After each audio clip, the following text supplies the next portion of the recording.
جہنم کا ٹھکانہ ہے اس کا، جنت کی خوشبو سے دور ہو جائے گا، اور جو اہل بیت یعنی حسن و حسین سے محبت رکھے گا، نبی ارشاد فرماتے ہیں وہ مرے گا تو شہید کا درجہ پائے گا۔ اہل بیت سے محبت الحمدللہ ہم لوگ کرتے ہیں۔ میں کہتا ہوں اہل بیت سے محبت کرتے ہو تو اہل بیت کی محبت کی دلیل تو صرف ٹھوکرے نعرے نہیں۔ امام علیہ السلام نے کربلا کے میدان میں جو درس دیا، جو خطبہ دیا، یہی دیا تھا اے کوفیوں سنو، تم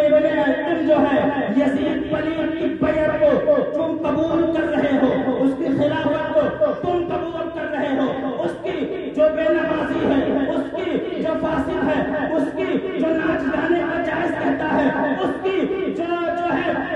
شریعت مطہرہ کو تار کر رہا ہے، اس کی جو ماؤں سے شادی کرنا جائز کر رہا ہے، جو گانا بجانے کو جائز کر رہا ہے، اس کی کر رہے ہو۔ یہ میں کھینچ رہا ہوں، یہ جہنم کی لائن ہے، یہ جنت کی لائن ہے۔ آ جاؤ میرے پاس، نماز پڑھو، اہل بیت سے محبت رکھو، روزہ رکھو، اہل بیت سے محبت رکھو، حج کرو، اہل بیت سے محبت رکھو، زکات دو، اہل بیت سے محبت رکھو، گارنٹی لیتا ہوں جنت کا حقدار تمہیں ہوگا۔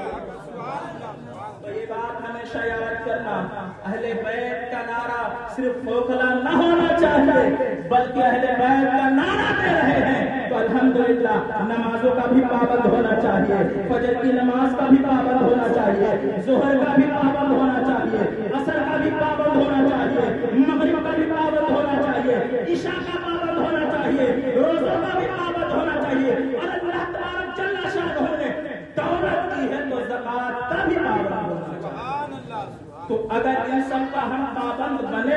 پھر ہم نعرہ لگائیں تو دلیل میں مضبوط ہوں گے کہ الحمدللہ ہم اہل بیت سے محبت کرتے ہیں۔ یہ بات ہے، اہل بیت سے محبت کرنے کا دعویٰ دم کرتے ہیں تو دعویٰ ایک دلیل ایک دم مضبوط ہونا چاہیے، اور ان کمبختوں کے منہ بھی نہیں لگنا چاہیے۔